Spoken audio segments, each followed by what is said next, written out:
hope you benefited from that little documentary.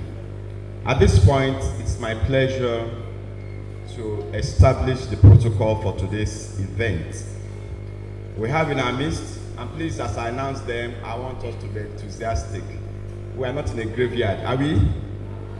So we are going to be happy because what you learn today can make you a millionaire tomorrow. There's a school in Lagos, the motto is learn today, lead tomorrow. In the business world, learn today, earn tomorrow. So I want us to be alive, active, happy. If I see you smiling, maybe I'll call you and ask the photographer to take you. We don't like that. Okay then. So we want to recognize in our presence the Vice Chancellor, Caleb University, Professor Nosa Owens EBA, ably represented by the DVC RISA, Professor Olalekan Asikia.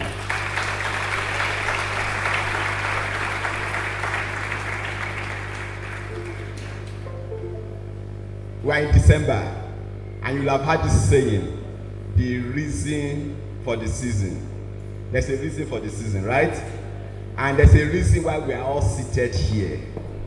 I don't want to start asking questions because I'm not a lecturer and I've not yet earned the right to lecture. But we have in our midst the reason for our coming here in the person of our guest speaker, Dr. Dele Oyeku.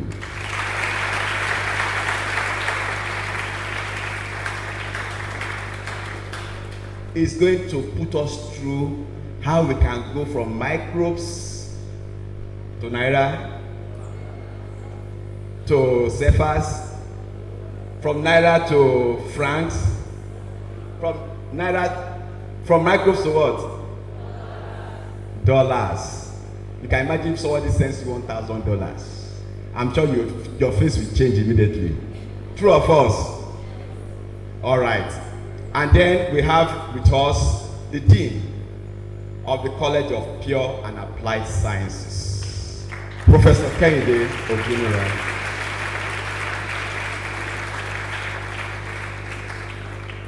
Somebody has been running up and down to make today possible. Don't tell me she has 4 caps on her head or 5 caps on her head. But even as at yesterday, she was sending me a text message. You know who I'm talking about. Put your hand together for the HOD of the department, Dr. Ogunira.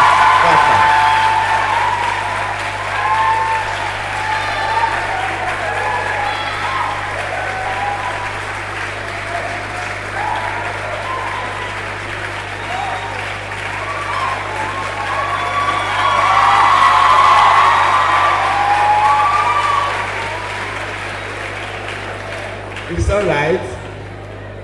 I hope that when I introduce myself, they clap you more than this. Otherwise, let's continue.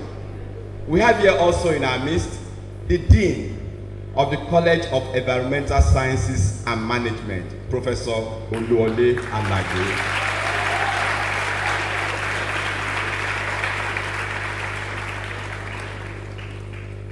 You know, let me tell you something you don't know. My initials, they are AA. The A stands for Abimbola, the other A stands for Adekunle. And I have 2 professors here. Their initials are. First, we have Professor AA Ajayi.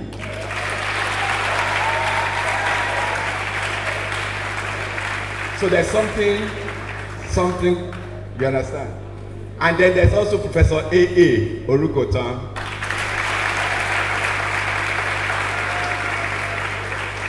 Let's assume that their AA came before my own, so they will give me something after now. Thank you very much. We have dedicated lecturers in the Department of Biological Sciences and Biotechnology. If I start going through one by one, we will not leave here. Do you agree? But let them rise up and please give them a rousing ovation. Dedicated lecturers, committed.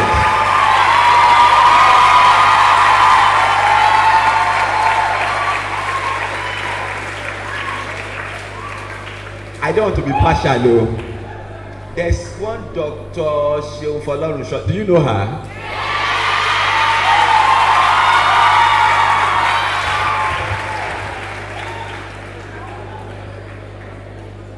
This introduction is not complete if I don't recognize the dedicated administrative staff in the college and in the department. The college administrator is right here in our midst. Please, can he rise up for recognition?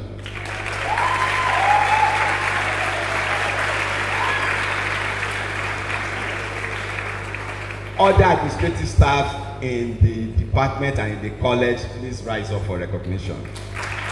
Please rise up, please rise up, please rise up. Thank you very much.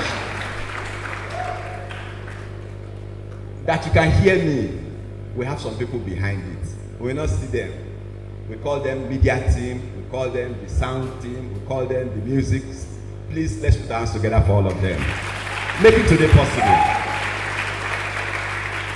Now, this one will bring down the roof. Without the students in our midst, okay, let me pause. I have someone that I respect a lot. His name starts with Charles. Dr. Charles Nwachuku. Please put your hands together for him.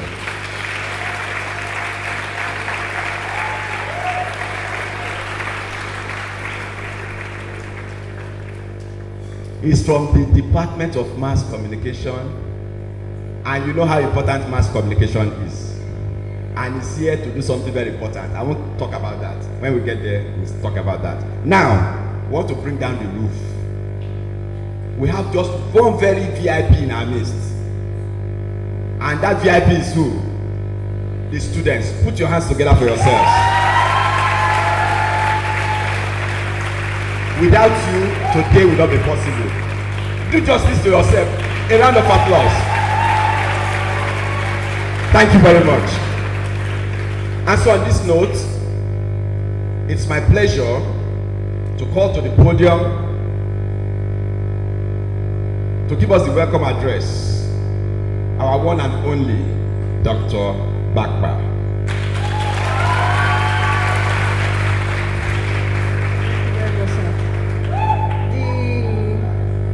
The Vice Chancellor, the Deputy Vice Chancellor, RISA, Deputy Vice Chancellor Academics, the Registrar,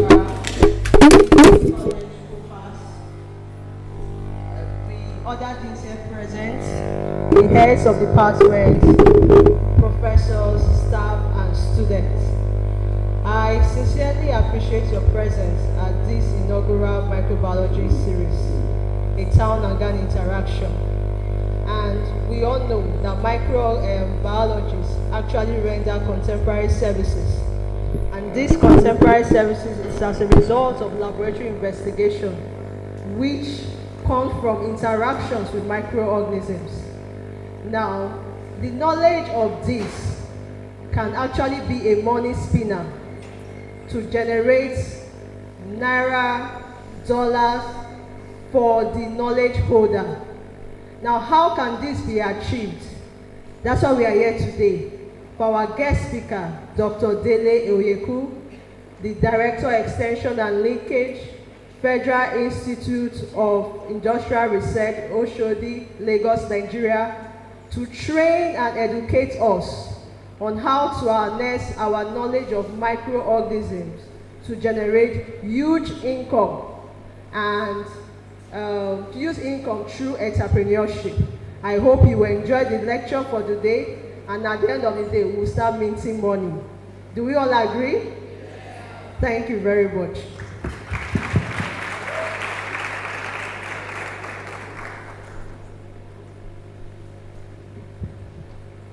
The key thing I picked for what she said, thank you, minting money, that's the one I had. Please put your hands together again for her.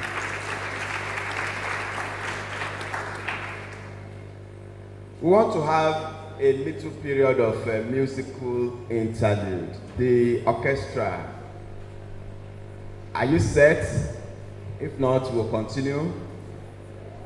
So, orchestra, please get ready while we continue. Now, it's my privilege to call on the Vice Chancellor, Professor Nosa Owens Ibie, to give his welcome address, ably represented by the DVC Research, Professor Olalekan Asikia. Please put your hands together for him.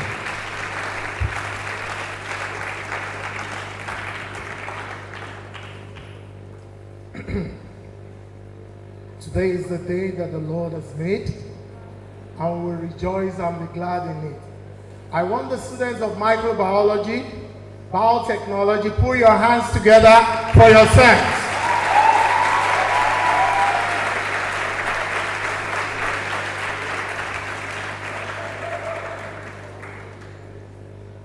I greet the speaker of today, Dr. Dele Oyeku. Dr. Dele Oyeku happened to be my student. I graduated in as a doctoral student. Put your hands together for him.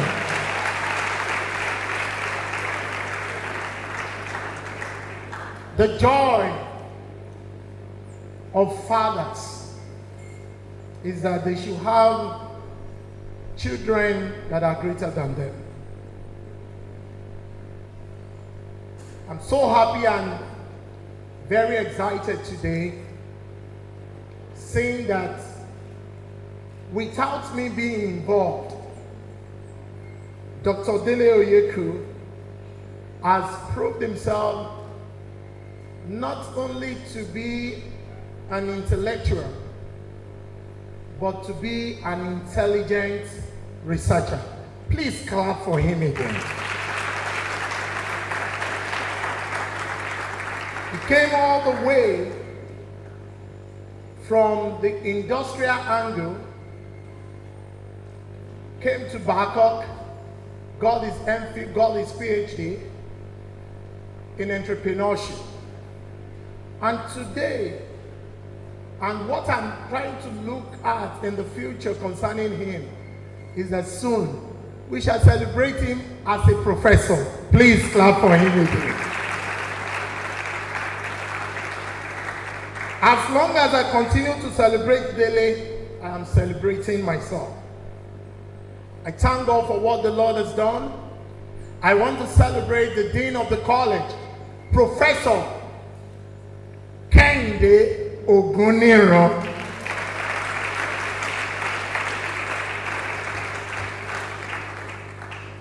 I celebrate all the professors in the department, celebrate Professor Ajayi, and I celebrate Professor Orukoton. Clap for them.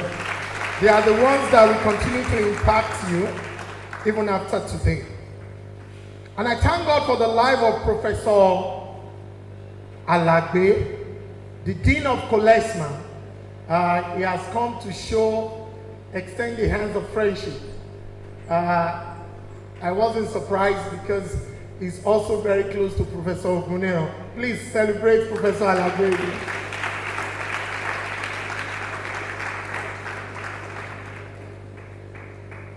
I thank God for today, particularly because I used to be part of you.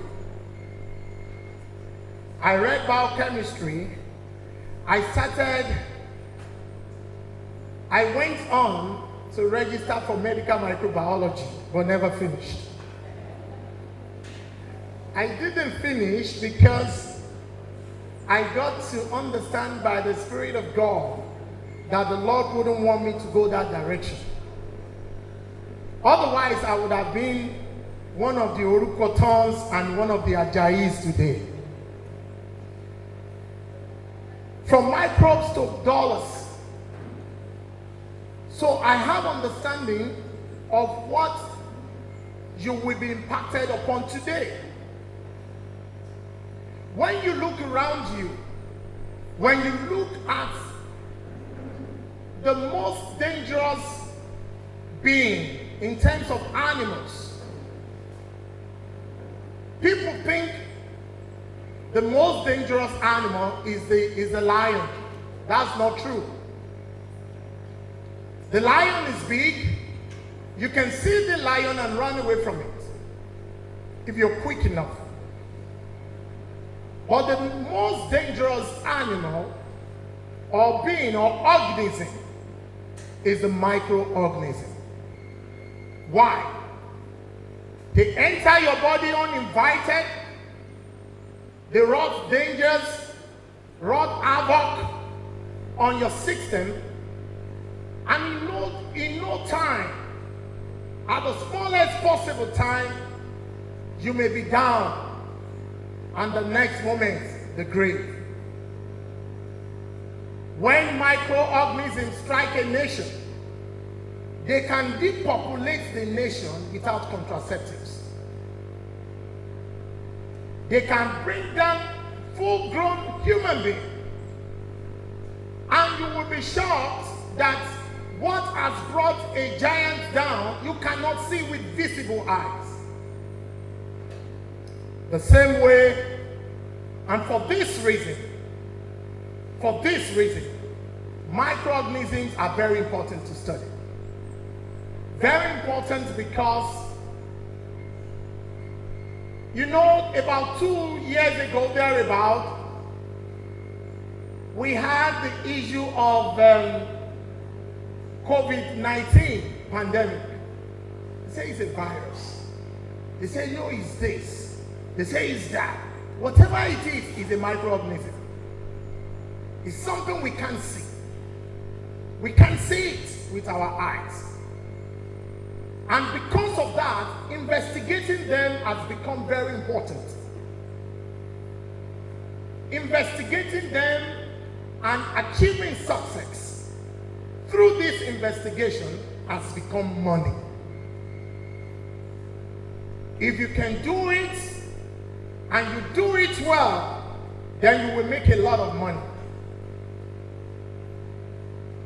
The patent strategies for any microbial study is money. Because of material issues in industrial setting, microorganisms, they are money. When you talk about spinning out, starting up, then you are talking about money. That's all what these microorganisms, that's what they do. As they operate within us, they operate within materials. And because they operate within materials, they are also very important in the industrial setting. And so, because of the relevance of these organisms, we have today what we call biobusiness. Biobusiness, which is the business that has to do with all these organisms. And not only that, what you all know as biotechnology, which means we can derive things from them. We can make them work upon materials and develop new things from that process. We can put together a process that will churn out new products as a result of the activities of these microorganisms. I celebrate you today as students of microbiology and biotechnology, because sky is not your limit, but heaven is your limit. I thank you. I open this inaugural town and gown meeting in the name of the Father, in the name of the Son, and the name of the Holy Spirit. Thank you. God bless. I'm sure you can do better than that.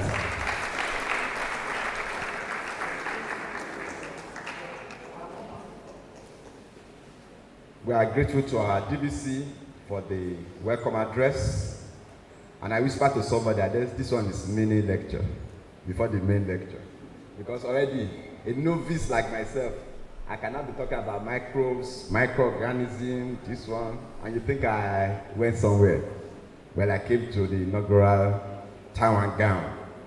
At this point, we want to relax with fine music by the Caleb University Orchestra. Over to them now.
Can we put our hands together again for them?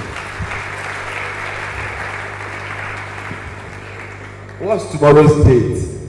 Who can tell me tomorrow's date? What's happening tomorrow?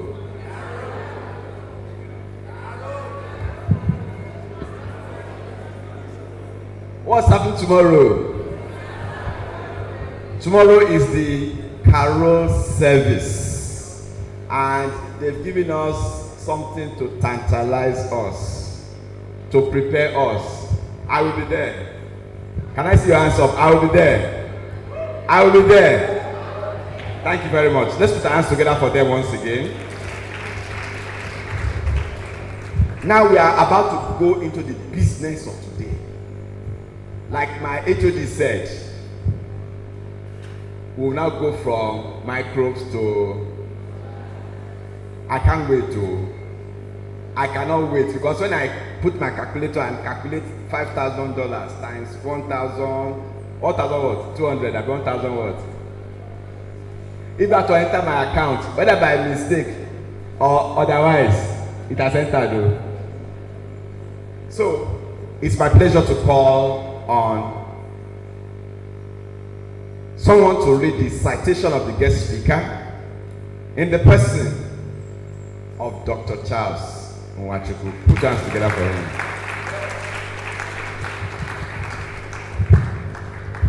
Thank you very much. Please put your hands together for him. Let me ask, sir, that the guest speaker rises to his feet and stands majestically. I have been saddled with the responsibility of reading out a few wonderful words of honor and commendation to your good self, and it's from the profile as provided. Let me quickly then say, before I go into the meat of it, that I heartily congratulate Dr. Bapa and her team for really coining this out. It's superb. In concept, it's superb. You know what they say? Yes. They say money talks. Who can conclude that for me? But the dollar shouts. So by time, yes, you can clap if you want to clap. Yes, money talks, but the dollar shouts. There's no place in the world that anybody will pass and hear dollar and not turn to see what's going on, even in North Korea. So I think that this is a well thought out concept, sir, and I congratulate Dr. Oyeku for this. Yes, sir, while you remain standing, I want to also crave your indulgence, sir. I have juggled things around. I have your profile. I might be arranging and rearranging. The whole intention really is to get the best possible delivery on your account. So, Dr. Oyedele Matthew Oyeku was born about 58 years ago at the northernmost town in Oyo State called Kishi, to the family of Mr. and Mrs. M.O. Oyeku. He started his education at the St. Stephen Catholic Primary School and ended up attending 5 secondary schools before finally finishing up at the Baptist Primary School, Kanjuku, Kishi. He had his secondary education at the Kishi Community Grammar School before proceeding to the government college, Federal Government College, Ilorin, for his A-levels in those days. He obtained his first and second degrees at the University of Ilorin in 1988 and 1995, respectively. He also proceeded later to bag a Doctor of Science degree from the European American University of Dominica. Dominica is a small island country in the Caribbean, if I'm right, sir. So, Dr. Oyeku, before joining FIRO, that's the Federal Institute of Industrial Research, Oshodi, was in the services of the Federal Institute. So he he had the following work experience prior to joining Firo. Sorry, the printout is a bit faint. He was lecturer at the Kwara State Polytechnic, 1991 to 1993. He was corporate affairs manager, Ferns Kwara Glass Industrial Complex Limited, and head of investments, Amas Finance and Investments between 1994 and 1996.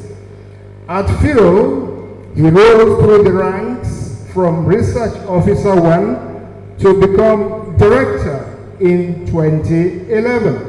And he was then in charge of techno-entrepreneurship and techno-economics until he got promoted in 2015 to the position of Director and Head of Extension and Linkage, a position that he still occupies.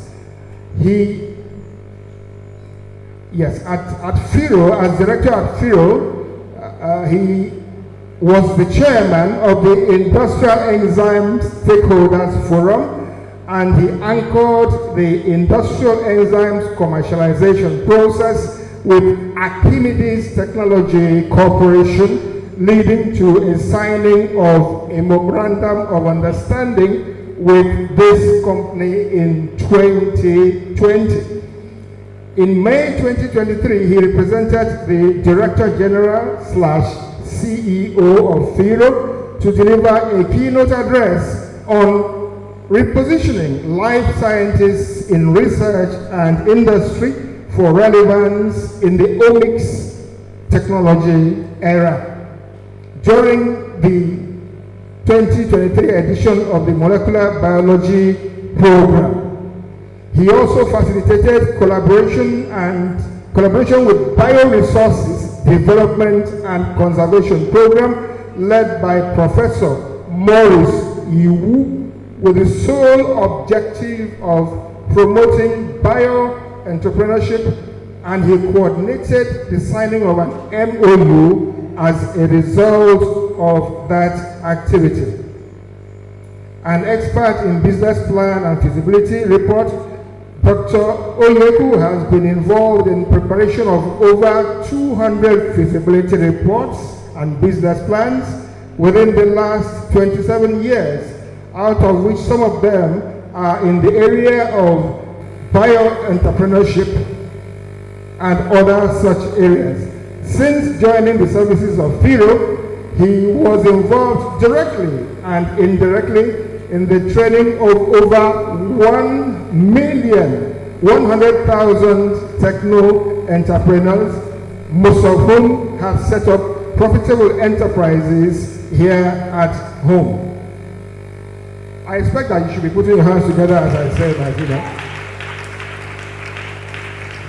Thank you very much. He is a member of the following professional institutions: Fellow, Institute of Chartered Chemists of Nigeria; Fellow, Institute of Management Consultants of Nigeria; Fellow, Institute of Chartered Administration and Researchers of Nigeria; Fellow, Institute of Entrepreneurship and Corporate Governance; Member, Institute of Entrepreneurs of Nigeria; Member, Nigerian Institute of Training and Development; Associate, Nigerian Institute of Management; Associate, Chartered Institute of Marketing, now the Institute of Marketing; Affiliate, Nigerian Institute of Personnel Management, now the Chartered Institute of Personnel Management. He was appointed the Chairman Board of Fellows of the Chartered Institute of Entrepreneurship and Corporate Governance in 2014. And he is a licensed management consultant. I expect you to put your hands together there.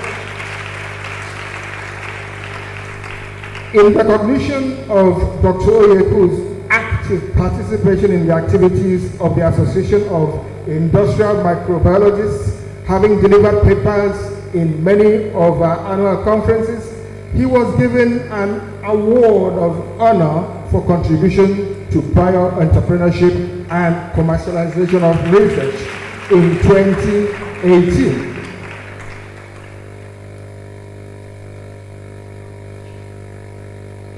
Dr. Oyeku is indeed a combination of professionalism and scholarship, and he has about 36 publications in international and local titles. Put your hands together for him.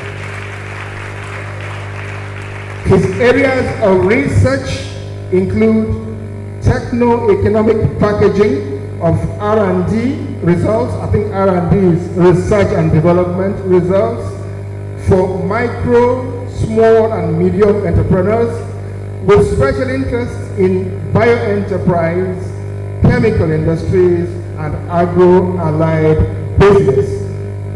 As a way of giving back to the society, especially to his alma mater, Dr. Oyeku instituted an award for the best graduating students at the University of Ilorin.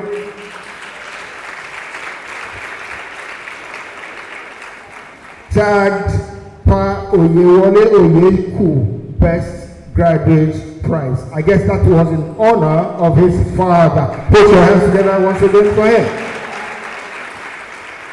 His hobbies are making friends, reading and writing, playing table tennis with a flair for evangelism, and he's happily married. I want to say before he comes here that this is deja vu for him. That is to say that it's familiar territory. In recent years, what he has come to do here, he has done for Covenant University, and they will never forget him, just as we will never forget him. I welcome you to the podium, sir.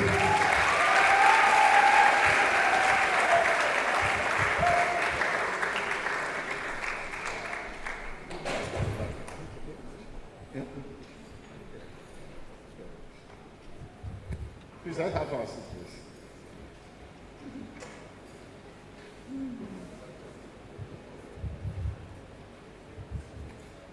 The Vice Chancellor, the Deputy Vice Chancellor, the Bursar, the Registrar, all the principal officers of Inaugural University, I bring greetings to you from the Federal Institute of Industrial Research, Oshodi. The Vice Chancellor, sir. I know the Dean is now representing the Vice Chancellor. Please permit me to specially recognize some few people in our midst today before I proceed on this interaction, my presentation. Let me start from the women. I have my friend here, Professor Bimbo Orukoto. We've been undergraduate, postgraduate, done postgraduate, undergraduate studies together at the University of Ilorin, and we've been very good friends. I also want to acknowledge or especially recognize my boss. He's not seated here today, but I called her yesterday night and she said she will be here. She was my direct supervisor at Furo before she retired, Dr. Mrs. F.S. at DMO. I think she's in the College of Management or something like that. So, she's supposed to be here. She actually told me she will be here. And also, want to especially recognize Professor Asikia. Of course, Professor Asikia was my lecturer when I was taking some postgraduate studies at Backup University. The fear of Asikia is the beginning of wisdom. At Backup University Business Admin Department, if Asikia is on seat and you are doing your pre-feed or your post-feed, you must know what you want to talk about. Otherwise, you have to represent. He's a very versatile man, very thorough, and it keeps improving and improving upon the standard of progressive studies at BSAD in Bangkok. Every quarter, there's something new that Professor Asikia will add to the structure of the program. Every year, something new, something new, something new. Then, Professor Kehinde Ogunera, we went through the same supervisor during our progressive studies at University of Ilorin, Professor Meshubi. When you say Professor Meshubi at University of Ilorin, ground will shake because it's very thorough man. Any man, any student that passed through Professor Meshubi can pass through anybody, can pass through. If there is Satan, if Satan is physically around, that person can pass through. Satan. Professor Meshubi was a very thorough man, and I believe he's still a very thorough man. You can't do anything just like that. Meshubi will say, no, you have to do it right. So from beginning to the end, everything must be right. Nothing, he will not condone anything that is not right. So, the Vice Chancellor, our Christian indulgence, and I'll start this, go straight into this presentation. The topic is from microbes to dollar, the imperative of bioentrepreneurship. Of course, microbiology is an aspect of life sciences. And from time immemorial, human beings had made money and still making money from products that are made from or using tools, techniques, and methods of microbiology. Of course, we have products like Pito Burukutu, the local beer. Of course, we have something, we have the Iru, the condiment that we use in our food. We have cheese. All these are traditional products, and they are being produced using our traditional biotechnology or microbiological methods. Of course, as of today, we have so many modern methods, products that are produced from biotechnology methods or microbiological methods. These products are there in the market today, revolutionizing agriculture, medicine, and in various areas of human endeavor. Today, what we want to do is to promote culture of entrepreneurship, enterprise culture. Enterprise culture.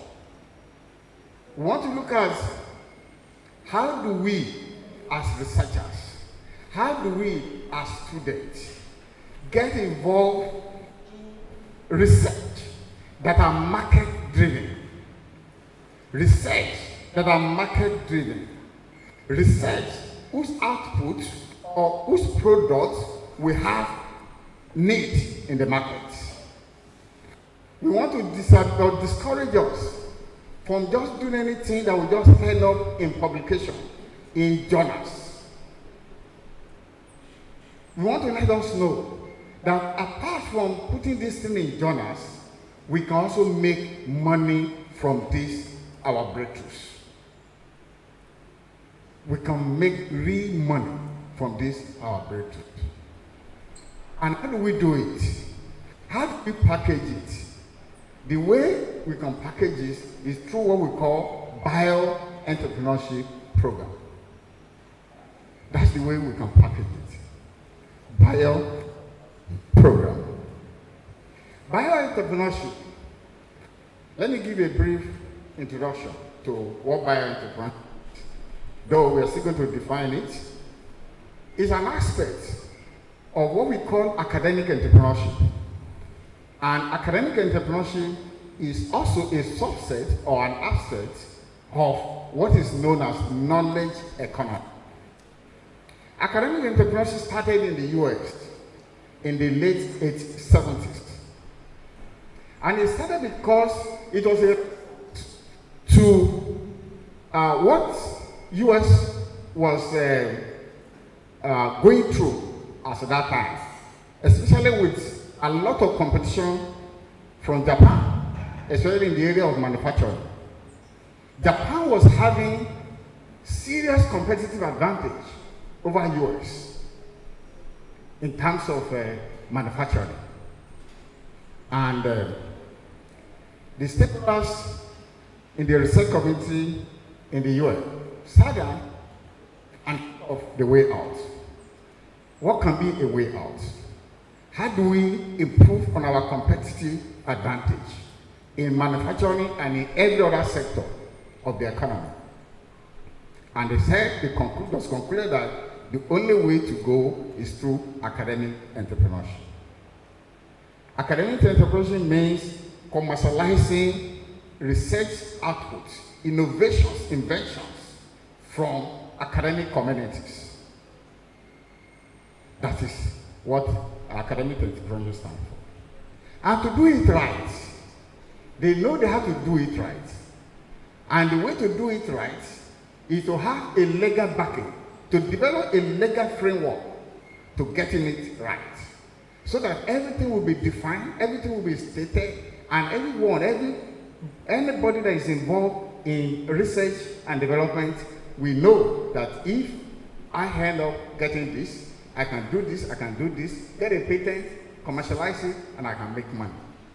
So then came what is called the Bayh-Dole Act of 1980. The Bayh-Dole Act was the legal framework for to tackle or to back up academic entrepreneurship in the US. That was the legal backup for academic entrepreneurship. The Bayh-Dole Act provided incentives to researchers, innovators, inventors who wants to commercialize their R&D. And with that, everybody is guaranteed. Researchers are guaranteed that, oh, once I do this, I'm able to register my patent. The process of registering patent that used to be cumbersome before was simplified. And you can easily, with some form of register or patent your inventions. Now, let me say the overall objective of this paper is therefore to examine bioentrepreneurship within the context of academic entrepreneurship and knowledge economy in general. Maybe somebody, yeah. And knowledge economy in general with a view to encouraging researchers in the field of microbiology and biotechnology to commercialize their inventions for financial gains, and to motivate students in the universities to become bio-entrepreneurs, thereby making them job provider rather than job seekers in our overblown labor markets in Nigeria and for national economic prosperity. Students, congratulations. I'm seeing multi-millionaires, I'm seeing multi-billionaires amongst us. By the reason of you being in this lecture today, I know one of you, some of you, not one, will end up being a bio-entrepreneur whose products will be known all over the world. And the lecturers here too, is applicable to us. It's applicable to us. You know why it's applicable to us? If you don't work with the students to get them projects that are market driven, there's no way they will achieve this. If you just give them something that will something basic research that may not really attract any investor, then they can't be what we are preaching that they should be today. So, it involves us as lecturer, it involves us as the management of the universities.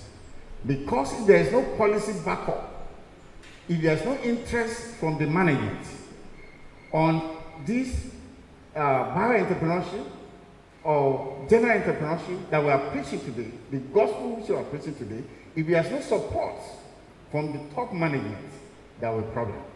And that was why I thought Professor Asikia will be on ground so that he can have first-hand information about some of the things that we'll be talking about. But I believe the dean is here, and he will deliver the message to the Vice Chancellor. Now, let us look at what microbiology is. Of course, if I attempt to define microbiology here, it's like saying that I want to define who Jesus Christ is to the Pope. Or I want to define who Muhammad is to the Imam of Saudi Arabia. I know all of us sitting here, we know what microbiology is. But the purpose of this lecture, we are going to give an operational definition of microbiology that is going to form the basis of our call for bio-entrepreneurship. So, on that note, we look at microbiology as a branch of life sciences which aims to study organisms such as bacteria, viruses, fungi, and their effect and the effects they have on plants, animals, humans. It also involves development of products and procedure to benefit humans and the environment. That is the definition I will give, operational definition that I will give to microbiology within the context of this lecture. Of course, microbiology and the products from R&D efforts or innovation from microbiology or biotechnology has contributed immensely to human development. And you can find some areas of agriculture, in medicine, in chemical production, renewable chemicals, bio-based polymers, bioprocess, flavor and fragrances, industrial enzymes, biofuel. Of course, you know biofuel is ready now. Biorefining, bioremediation, etc. and etc. As microbiologists, you can work within the area of microbiology and we can work outside the area of microbiology. But today, the encouragement, what we're encouraging you today, that you work, that 80% of you work outside the area of microbiology and to be specifically bio-entrepreneurs. So that whatever you do as a student, whatever your research project is, you'll be working towards producing it, commercializing it, and getting it into the market. You can do it as a student. And like I said too, we can also do it as lecturers. Let me give an example of a guy in Germany, Rabush. That man was a student in a university, and right when he was a student in the university, he registered a company called Fruit Amazon. He registered a company when he was a student. And he was quoted to say that he has always loved or always find the business aspect of things more exciting. Business aspect of things more exciting, even as a student. So, you as a student too, you can do it. You can start thinking of it now. You can start thinking of how you can register a company, even for now, as a student. Then we have seen directors of centers that, based on their R&D efforts based on their innovation. Some companies were formed. For example, this company that is called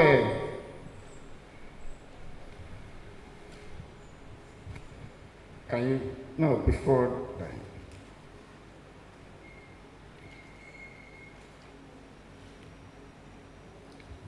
Okay. No, you can't leave it. Okay. Let's. We'll get there later. Don't let me jump. So, we have looked at microbiology. Then let's look at what entrepreneurship is. Let's look at what entrepreneurship is. I'll just give you an operational definition so that from there we'll move to entrepreneurship. Entrepreneurship is nothing but the process by which an entrepreneur is made. That's the operational definition. The process by which you make an entrepreneur is entrepreneurship. That's the operational definition. Then who is an entrepreneur? An entrepreneur, please listen to this. An entrepreneur is that person that identifies or generates idea, build technical models, build business model around that idea to produce a product or service for the market and earn profits as compensation for its ability to risk to invest in that idea. That is an entrepreneur. That is an entrepreneur. And that is what we want it to be. The idea is going to be from all you get from your laboratory, from what you do in the four corners of your biotechnology laboratory, in the four corners of your microbiology laboratory. That idea will come from that place. And once that idea comes from that place, you build a technical model around it. The technical model will enable you to be able to develop a process that will make you to produce a product that will have market. In the laboratory, maybe you produce 1 kg. 1 kg cannot make the market. You'll be looking at 1 ton. So your technical model has to look at everything encompassing that product to be able to produce something that is substantial for the market. So, and once you have that product and it's in the market, you start making money. And once you start making money, you start earning profit. That is an entrepreneur.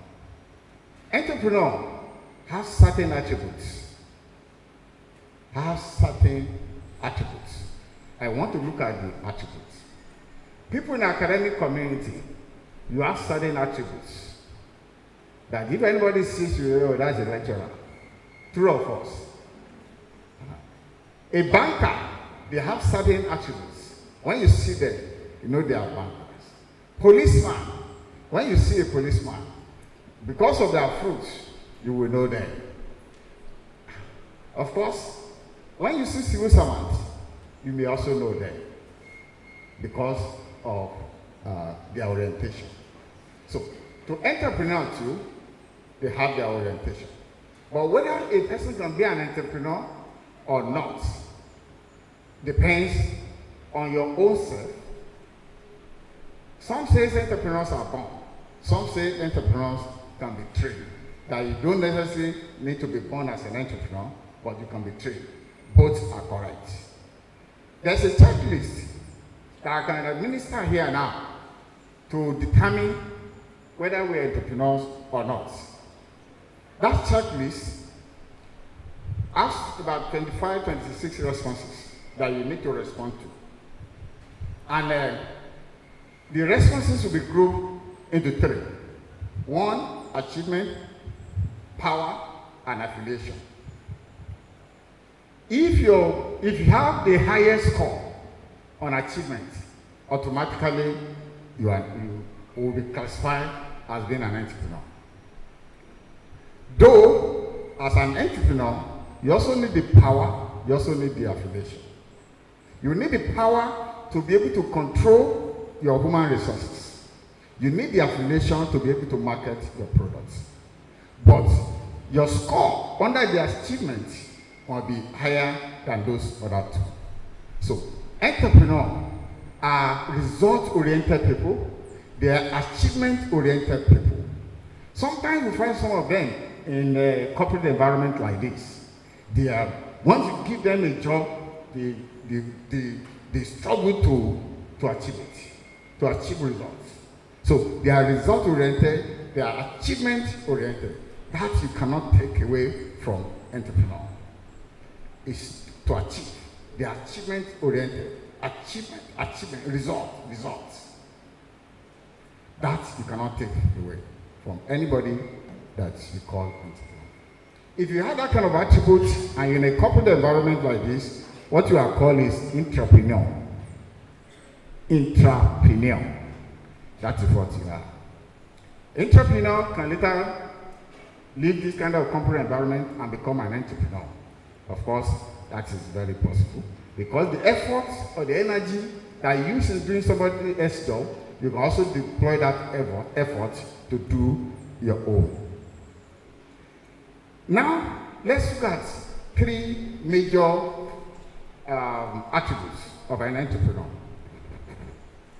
Number one, entrepreneurial orientation. Like I said, people in different disciplines have different orientation. As an entrepreneur, you have your own orientation too. Things that are peculiar to you that once we see those attributes in you, oh, that's an entrepreneur. The first one, entrepreneurial orientation. And under that, we have risk taking. An entrepreneur must be able to take risk. Must be able to take risk. Though we call it calculated risk.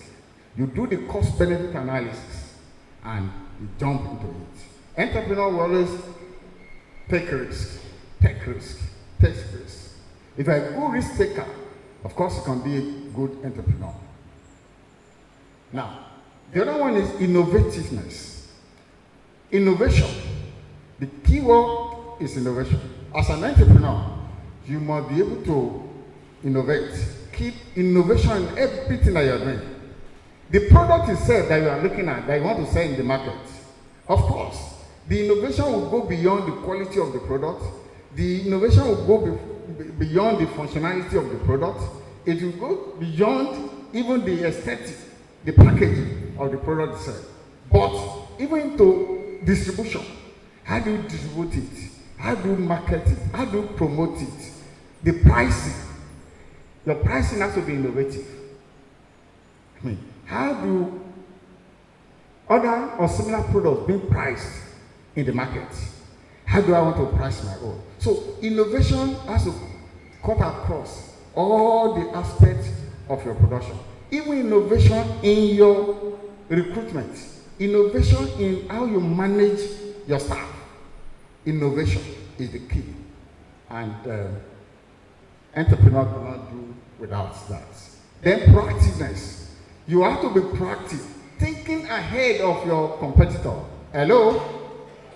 You must be thinking ahead of your competitor. You must be thinking that maybe in the next 10 years, if you are let's say you are producing energy drink. You are producing energy drink.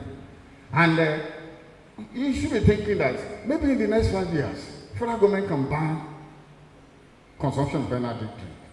If that happens, what will you do? So you should be thinking ahead. Proactiveness. You should be proactive. It's proactive. Thinking ahead. So that's an attribute of an entrepreneur. Then entrepreneurial competency.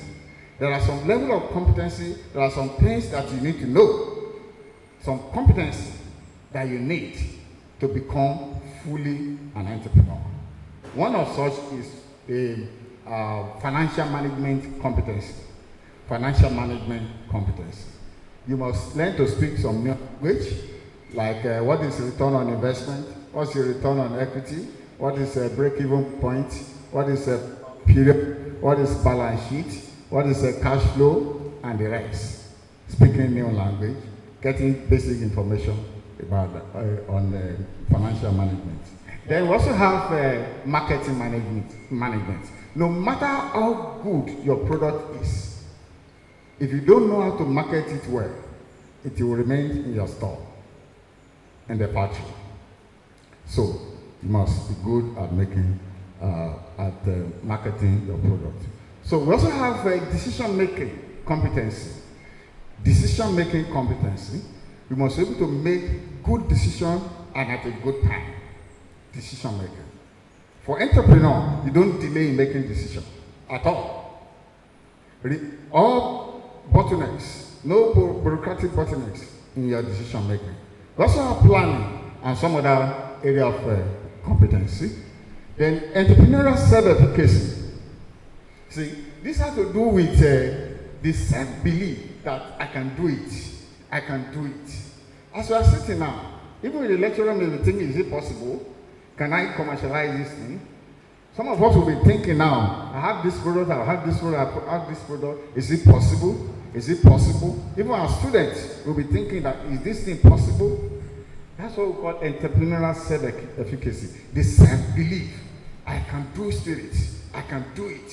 I can do it. As an entrepreneur, you must have that self-belief that you can do it. That it is possible. In what we call the entrepreneur, anatomy of entrepreneur. You know, the knowledge in your head, the passion in your heart, and the fire in your belly. That's the anatomy of entrepreneur. Knowledge, passion, and fire. See, you need the knowledge is there. We have it. It's here residing in our brain. Knowledge, all the things that we have done before, all the products that we have generated that from our laboratory, from biotech lab, from microbiology lab, and everything, they are all sitting here. Then, the passion. Yes, you have passion that, oh, I like to be an entrepreneur, I like to use this knowledge to make some money. That's interest, passion. But the fire, what most of us, what we are lacking now is the fire. The fire, how to fire that passion to bring entrepreneurial activities from the knowledge. That's what we are lacking. So we need what is called entrepreneurial optimism to start our bio enterprises. And we need what is called entrepreneurial overconfidence to run it successfully. So these are the attributes of an entrepreneur. And this, you have to work in consciousness of this attribute as from today. Hello? That you are an entrepreneur. So do a self-assessment of yourself in the light of some of these things that we have talked about. Do a self-assessment. Once you discover that you score above average in some of these things, based on your personal attributes and what we have discussed, then you know you can do it. You can do it.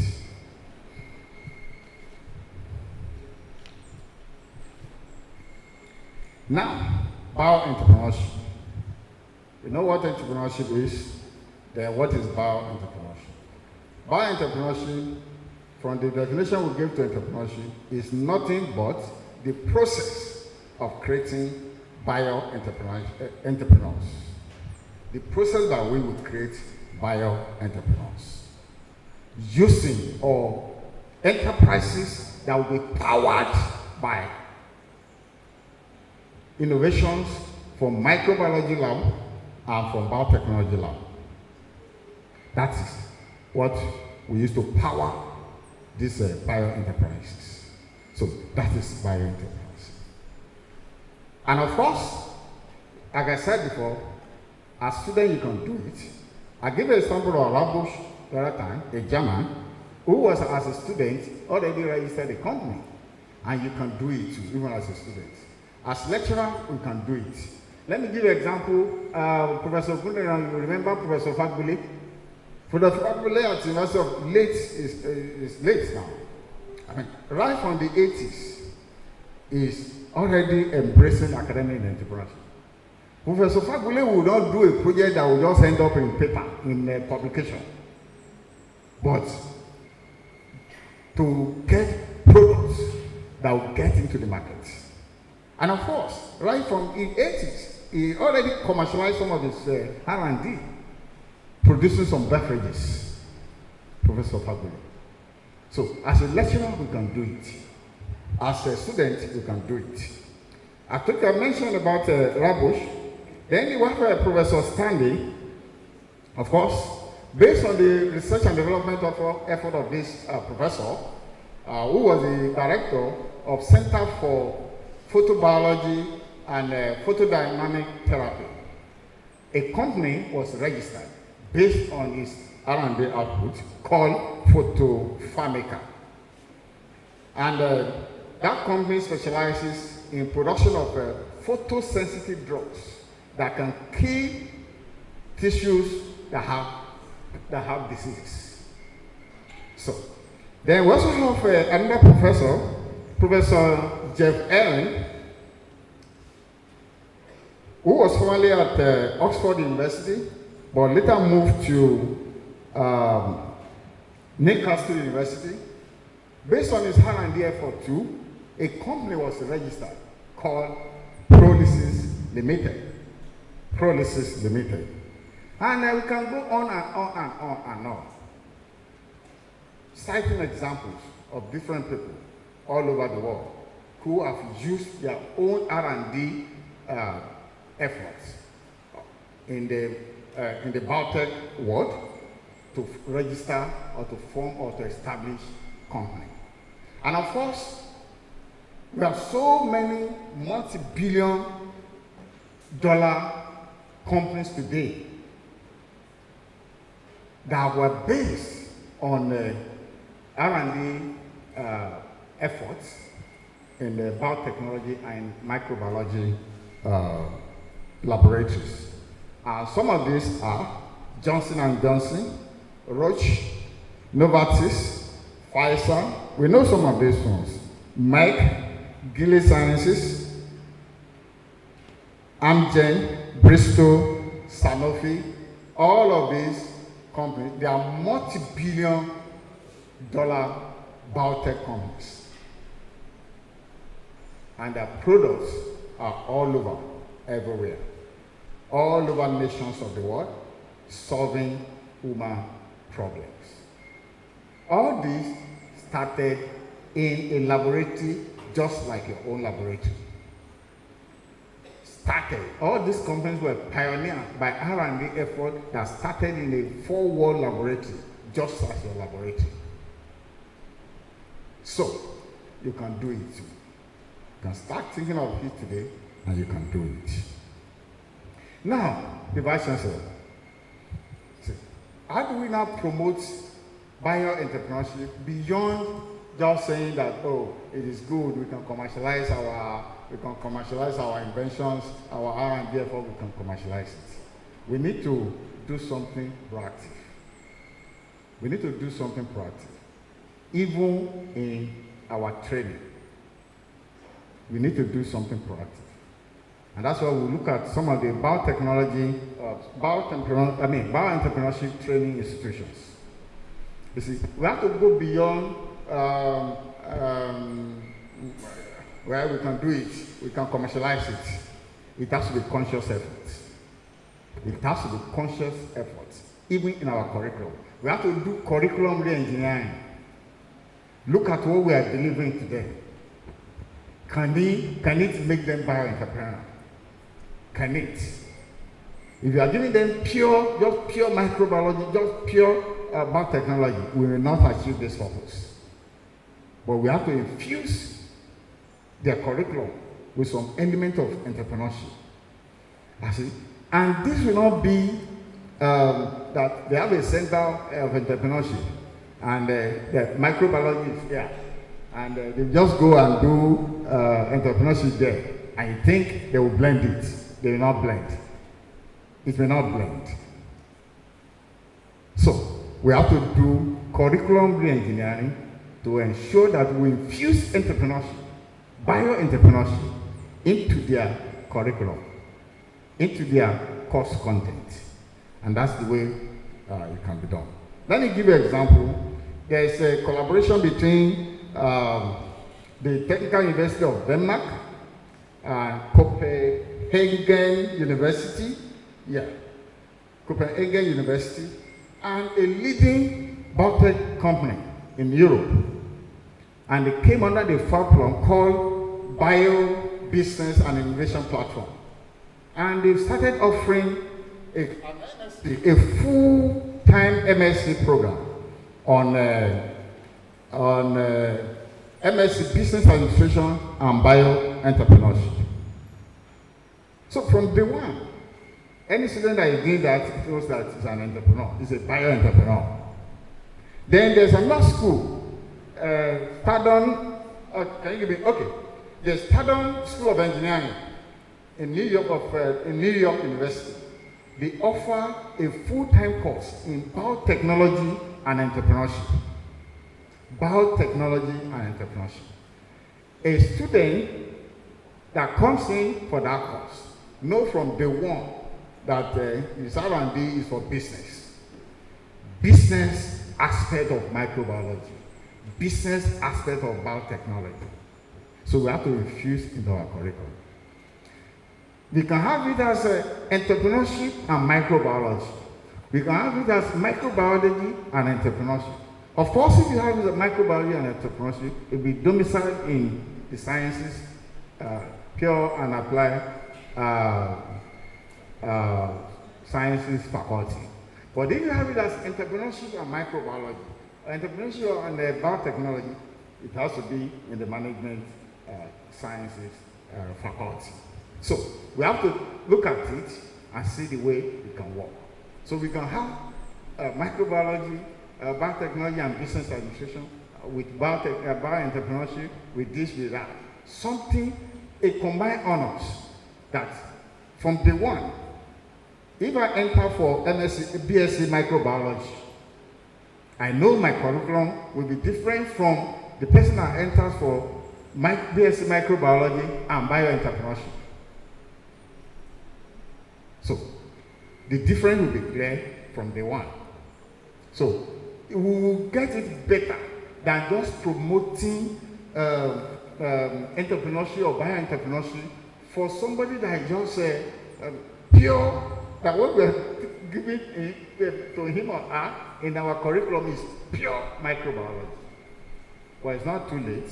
We can still do it. We can still do it. We can change our orientation of the project that we give to them. So maybe in their 300, 400 level, let's change their orientation if we have not been able to do our curriculum engineering as we are proposing now. But it's never too late to do that. Now, also to promote bioentrepreneurship, we can start doing something, what is called a bioentrepreneurship award. You see, if you have an award like that, every researcher will know that, there is a reward if I'm able to get something innovative. Students can participate in that award. Lecturers can participate in that award. Once they know that something, my innovation can be rewarded with an award. And we can do that, we can make it an annual award. It can be an annual award, it can be biannual or whatever. And you can do it. Caleb University can start with. You can work in collaboration with FIRO. You can work in collaboration with the National Biotechnology Development Agency. Even with the NUC, you can be the rallying point to coordinate an award in bioentrepreneurship. And of course, you make it prestigious to the extent that everybody that is involved in microbiology or biotechnology research in Nigeria will be looking forward to that award. And that will spur everybody, in the interest of everybody, to do something that is innovative, to do something that will end up in market driven. Our students will benefit. Our lecturers will benefit once they know that there's an award, and they will be, rewarded properly with good money to be able to commercialize that's their innovation that got award. So, then let me say this, that India as a country has taken a lead in this. There's an award that started in 2017 as a Bao Entrepreneurship Award. And they ask people to submit entry from all over India and from other countries. So, and the award is given on annual basis. Then we can also have promoting bioentrepreneurship now. See, like I said, it won't just be by mouth that, we can move our microbes from our lab to the market and earn dollars from it, multi-million dollar, multi-thousand dollars from it. We have to consciously promote it. We have to consciously promote it. Another way by which you can promote it is through the Bioentrepreneurship Summit. We can have an annual summit. The department can organize it. But in this summit, madam, we have to get the stakeholders involved. The end user, the people, the investors, potential investors that will be interested in our research outputs, that will be interested in commercializing those research outputs. We may not be able to, we'll get to funding. We may not be able to do it alone, especially when it comes to funding, but we can attract investors. So if you have this kind of summit, everybody will exhibit their products, their innovation. Everybody will exhibit. Investors will come from all over the world, and they will look at it. And once you are lucky, any investor, is interested in your products, that's the end. You start commercializing process. You start the process of commercializing, and before you know it, your product is in the market, and you are making money. Now, why are we promoting bioentrepreneurship?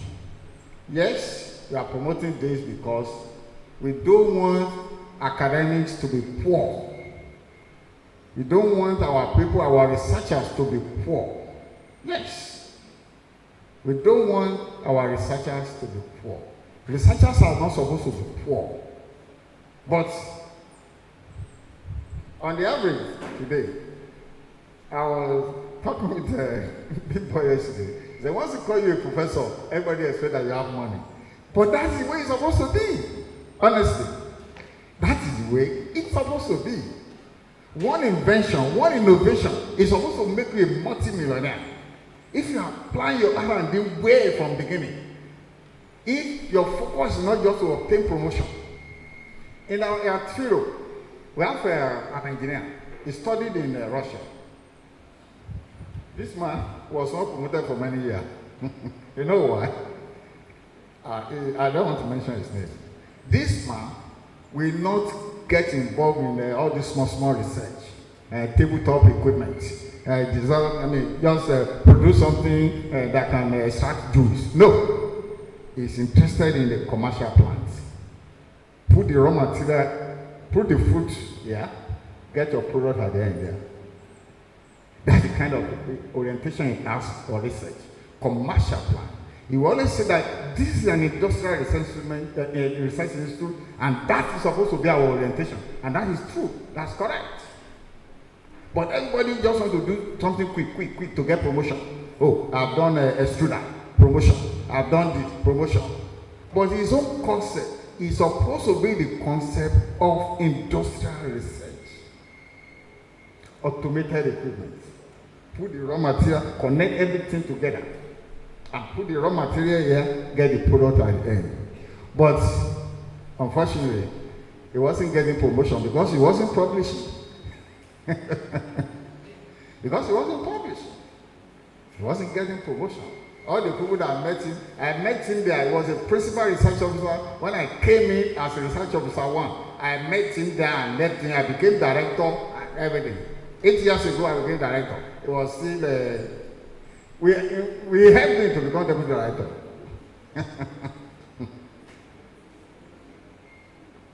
because of his orientation, which is the correct orientation. So we have to know how to balance it. Let's know how to balance it so that our promotion will not suffer and looking for money too. Get involved. How to get money, how to get promotion.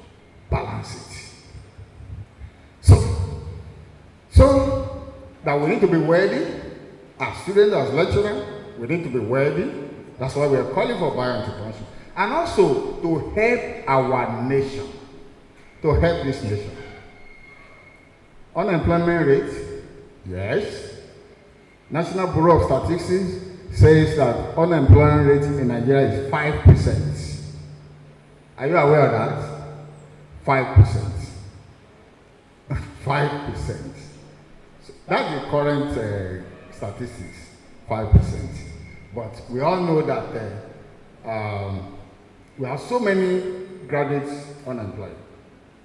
So we have to start helping ourselves.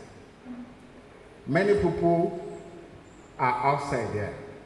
They have graduated, no work. Start thinking from 100 level, from 200 level.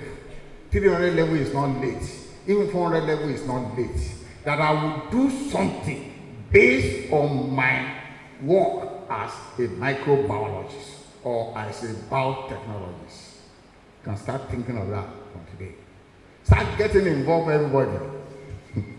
My son, Professor Ogunina supervised his first degree at Covenant University.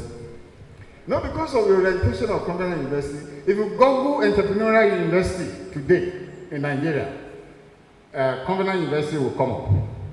Because of the orientation they gave to them. My son just goes and say, "Oh, and she want to do this, want to do that." I said, "Well, it's a fantastic idea, very good. So, but your father does not have money. So go and work for like 2 years, raise money, then we'll support you.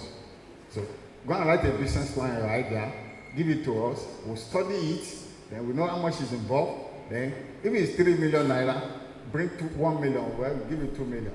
Then you can start it. So that's the way to go. So if we give you the whole 3 million naira, you may not be serious. So, but if your own part is there, then then we will expect some seriousness from you. But luckily, he eventually got a scholarship for PhD in the US. So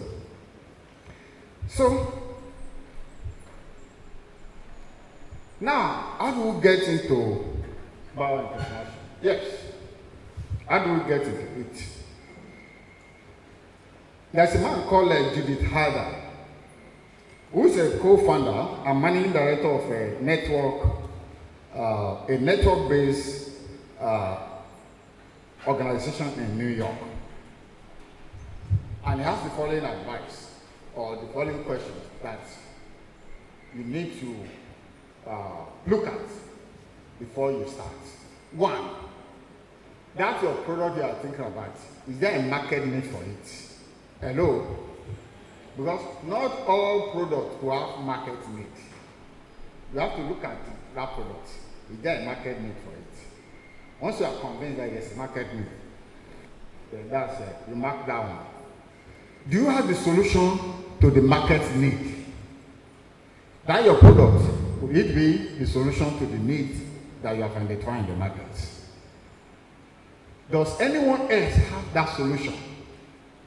So that you don't think that it's only you that had that solution.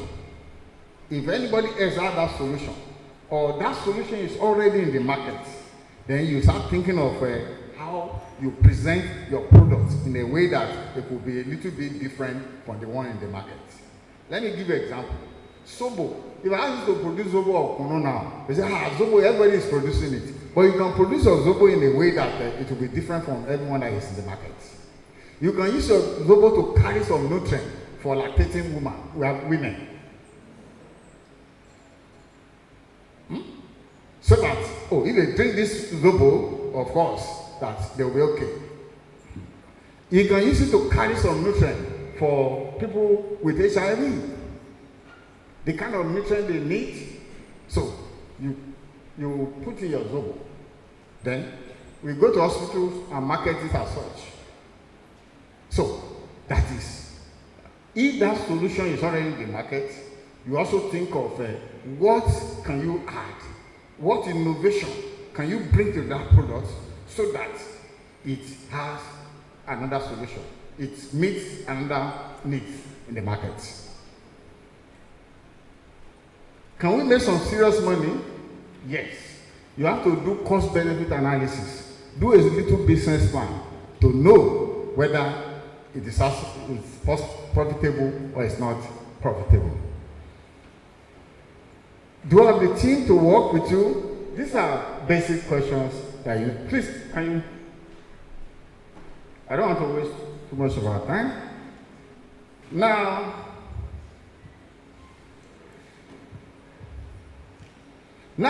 to get started, you have to think of some basic things. Of course, we have to think of how do we get the money, but don't put the money first. Hello? If you put the money first, you may not start anything. But when there is a will, there will always be a way. Don't put the money first. Don't put the money first at all.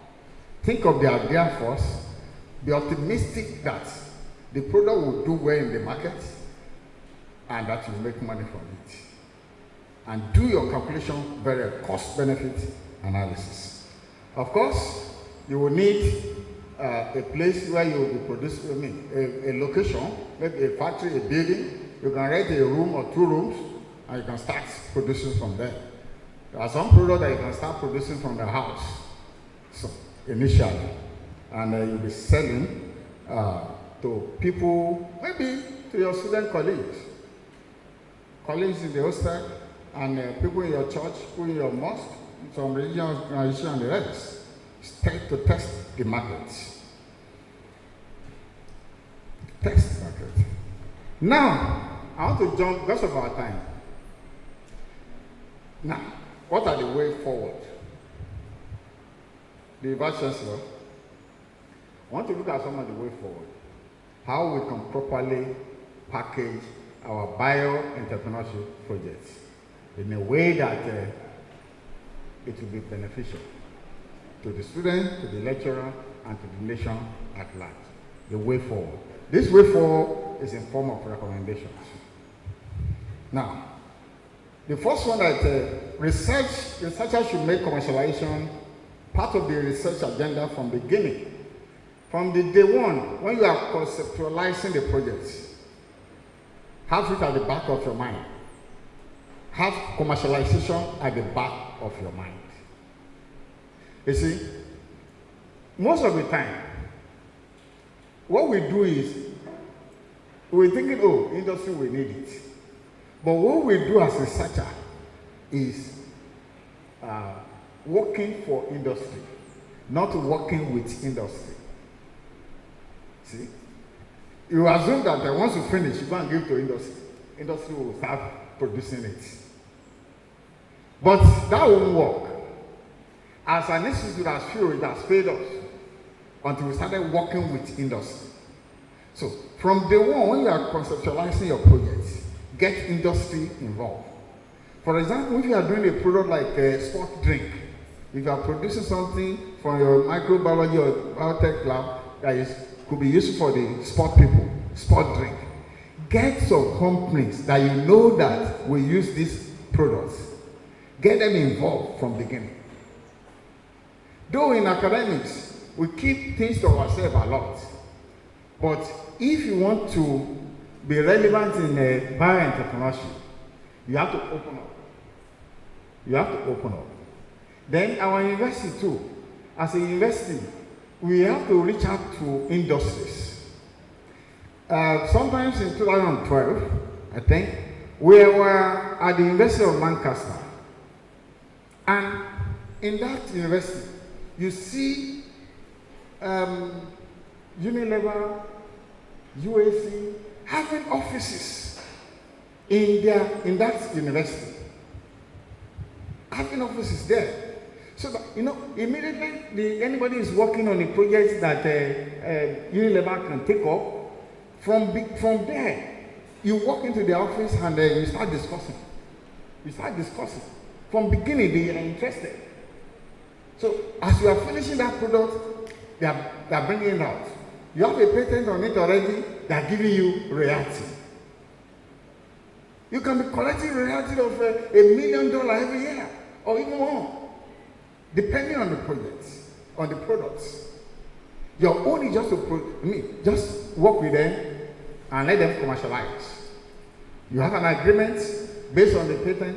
You have an agreement, sign an agreement, and you are getting your royalty every year.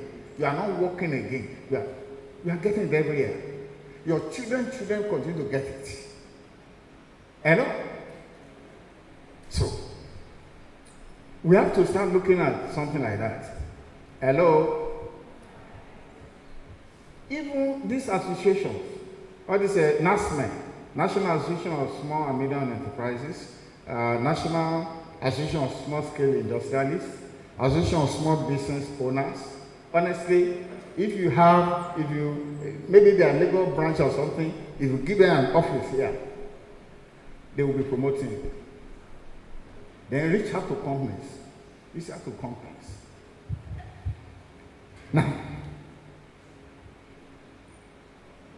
Now I've talked about getting strategic partners involved from beginning, and having a research agenda commercialization agenda from beginning.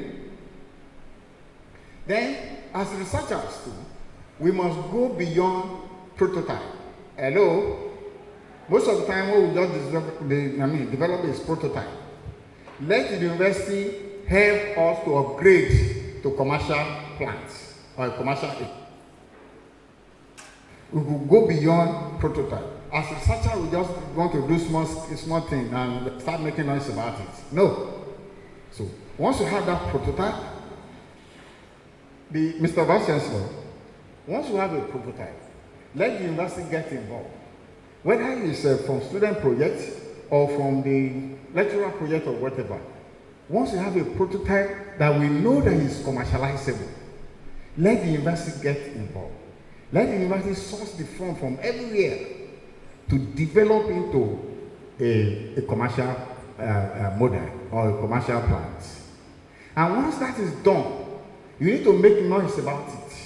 Call press conference. Let there be press conference. Tell them of the solution that you have developed. See, let there be press conference. Let the whole world know about it. And that is how the rating of your university will also keep increasing.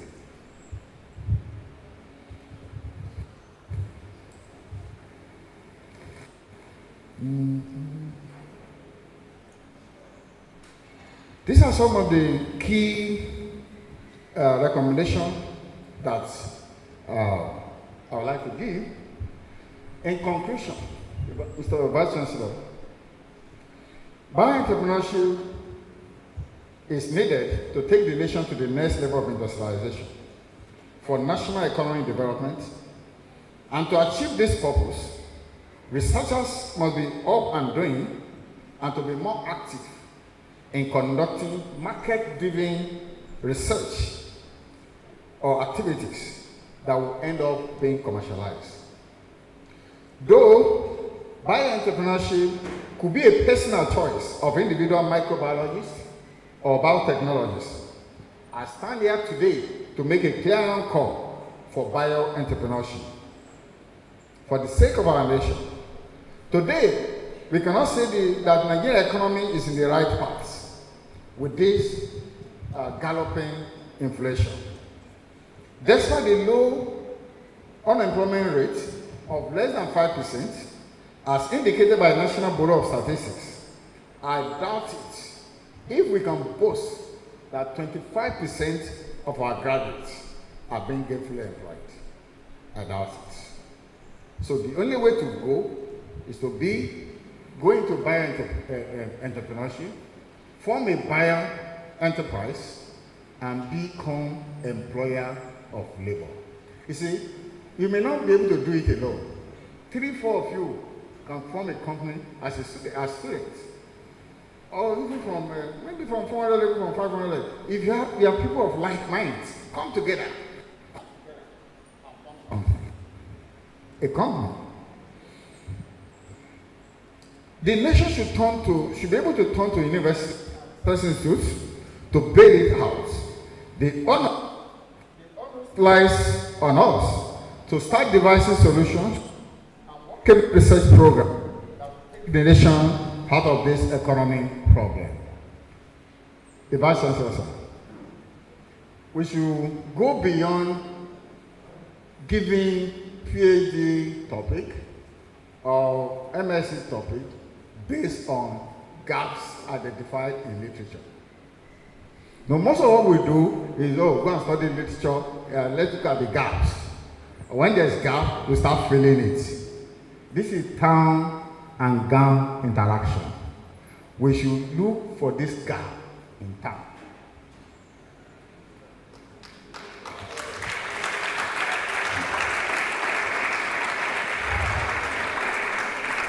Thank you very much. Relevant. At university, be relevant to our community. The people around us at Imota should know that there is a university here. Not because they have hosted that, or not because they have some product they are selling to the university, but that they will be able to set up industries. People from all over, from Lagos, from everywhere, to Imota, to say that, there are some lecturers there that have developed a product, I can form a company, I can establish a company at Imota based on the R&D output of a lecturer of a student in Caleb universities. That is how to be relevant. There must be impact on our immediate community. We'll go into the community. Let's go into Imota, let's go into Korodu. Let's look for the gap there to be able to come up with a project topic for PhD, for MSc. Not maybe we have along from Ikorodu to Mataya, you have a portal everywhere. Maybe we just develop some bioactive, something bioactive agent or something that you just put on the portal, and the thing will just spread and cover the portal.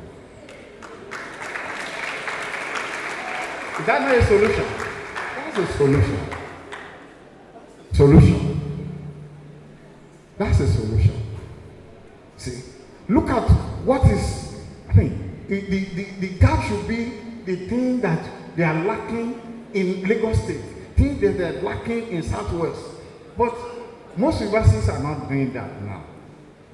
Even in the business studies, I've done a lot of work on entrepreneurial success. I have over close to 15 publications in the area of entrepreneurial success. But see, no single day I've ever sat down entrepreneurs to discuss with them that these are our findings. We just publish. Town seminar. Maybe that's for the people in the College of Management. See, let's gather this. All these are our recommendations from the PhD student, from the master student. All these recommendations they have made. Let's call entrepreneurs from town, maybe as an association, Manufacturing Association of Nigeria, National Association of Small Scale Entrepreneurs, and NASI. Let's bring them together. Let's come discuss this time in Ghana now. Let's discuss this thing with them. The HOD one. I think our next time in Ghana should involve people from outside, stakeholders. People that can use the result of our innovation in microbiology and biotechnology. Let's involve some of them. That will truly make it town and gown. What we have today is gown. Let's get town involved. So, I commend you for this effort. I've said the same thing in Covenant University. It has always been town. It has always been gown.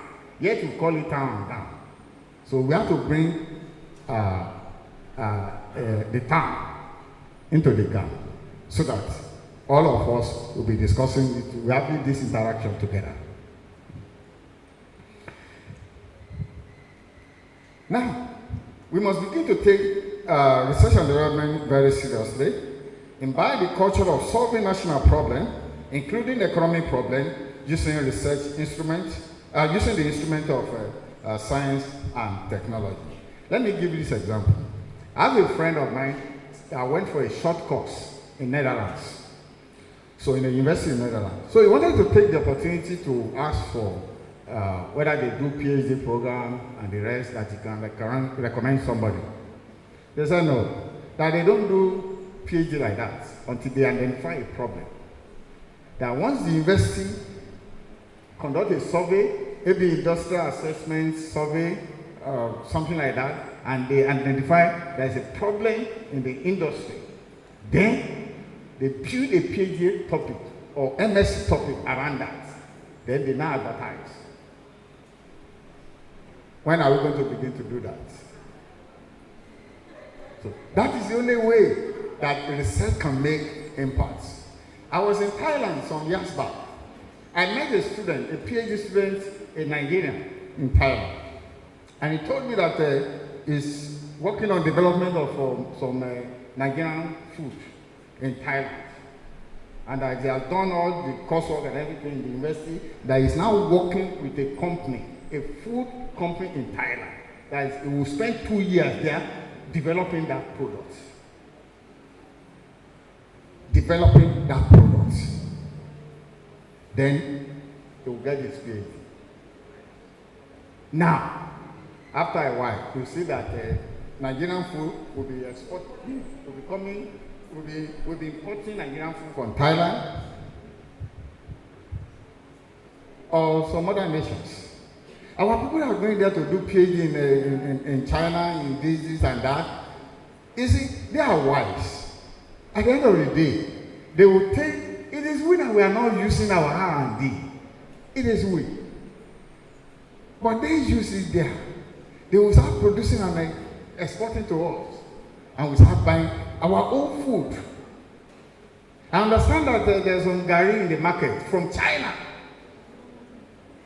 And also from Republic of Benin. That's one is even bearing. What of gari from China?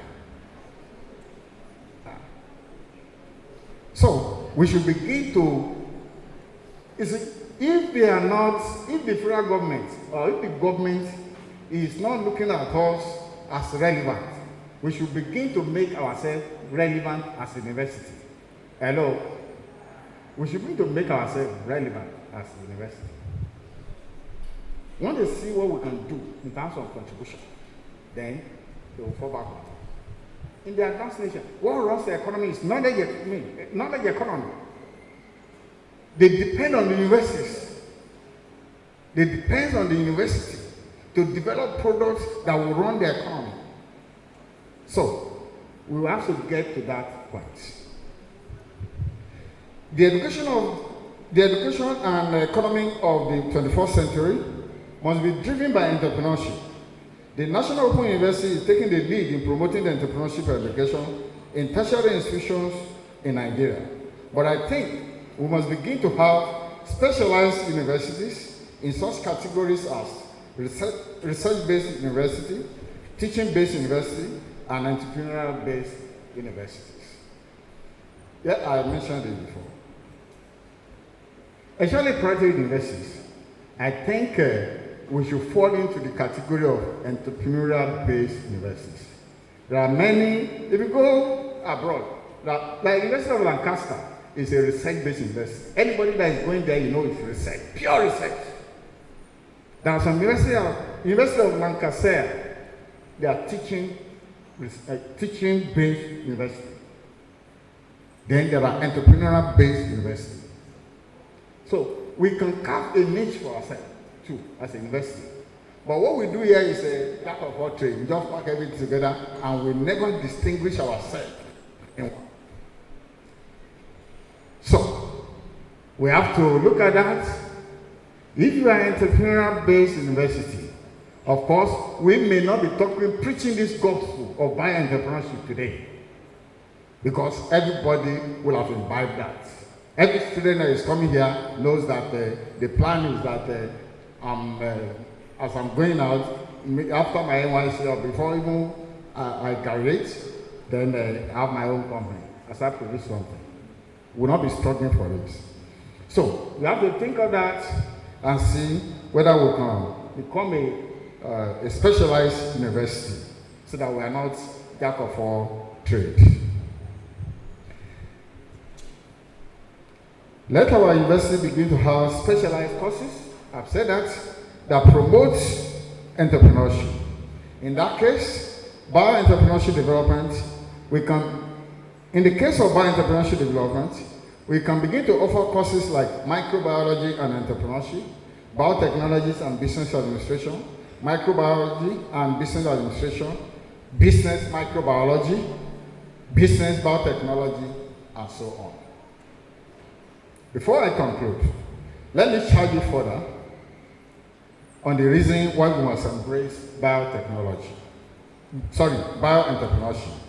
with the following thought-provoking words by Dr. Erasmus Adebola, the former MD of the defunct Intercontinental Bank of Nigeria. He said the following at the seminar. He said, an employee can never be rich. You want Steve? He said an employee can never be rich. You have your salary, 300,000, 200,000, 100,000 at the end of the month.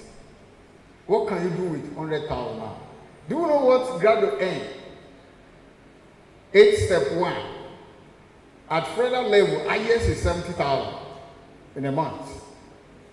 80,000 in a month. That's if you are lucky to work in the research institute. If you work at a core ministry, you may not get more than 60,000. Tell me, what can 60,000 do? Even as a student, we give 30, 40, 50,000 per month. So you now finish and you get a job. They say, oh, you have a federal job, and you are collecting 60,000 in a month. Even if you go to a bank, most of the banks now is a contract employment. I have somebody that worked with a particular bank for 5 years on the same salary, 80,000 naira per month. You resume 8 o'clock and you close 5 or 6 in the evening on 80,000 naira. For 5 years, she was frustrated and she resigned. And she started some entrepreneurial activities. She learned how to sew and she started practicing that. The graduates. So we have to start from now. Even though you may end up getting a job in NNPC, getting a job in a very good one, but know it that an employee can never be rich. You can only be comfortable. If maybe you work with Shell or with some good companies, but to be rich, you can never be rich. Nobody can call you a rich man. In Nigeria today, when we're talking of rich people, what name will come to our mind? Please. Dangote, Otedola. Those are the names that will come to our mind because they are business people. But let me tell you, there are some people that are richer than them.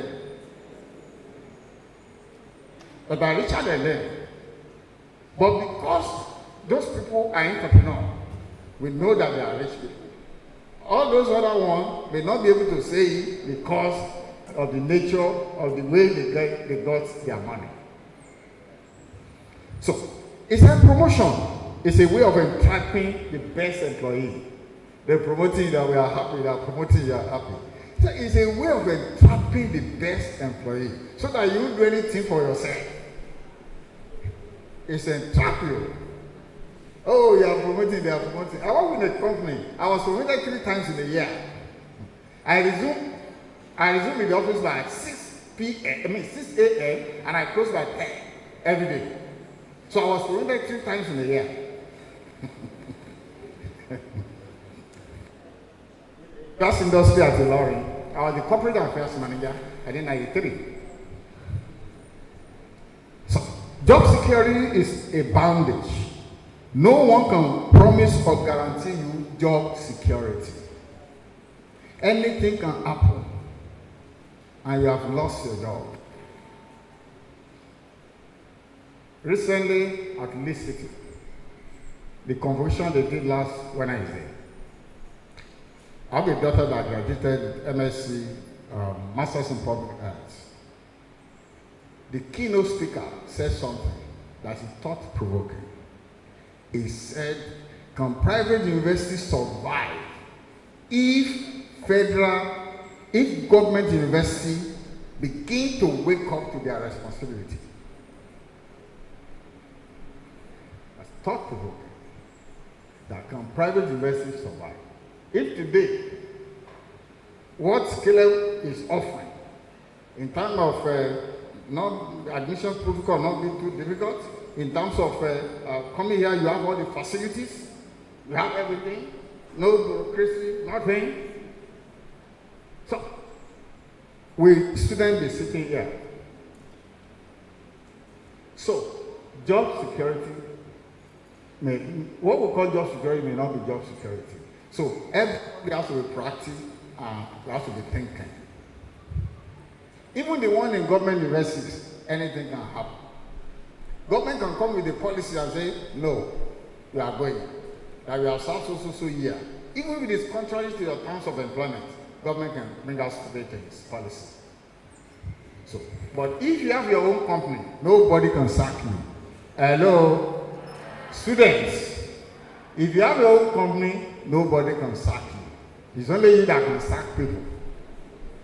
I work in a finance house. I was the head of investments between 1994 and 96. Hey, when you resume today and you close, you don't know whether you are resuming tomorrow. And I worked like that for 2 years. You don't know whether you are resuming tomorrow. The MD can get disturbed at home, maybe the wife or friend, and come and put their staff. We just come and you are fired. They give you a letter, you are going. They give you a letter, you are going. I worked like that, under that tension for like 2 years before I joined Flow. So, you have to think. Find yourself out of employment. Have minimum of 5-year plan. For us that are working, let's plan, can plan. But minimum of like 5 years. Minimum. Don't rush it. If you have a company today that you are running, still invest your salary on meat. Study the cash flow until you discover that cash flow can pay your salary times 2. If you have developed that company to that level, then you can disengage.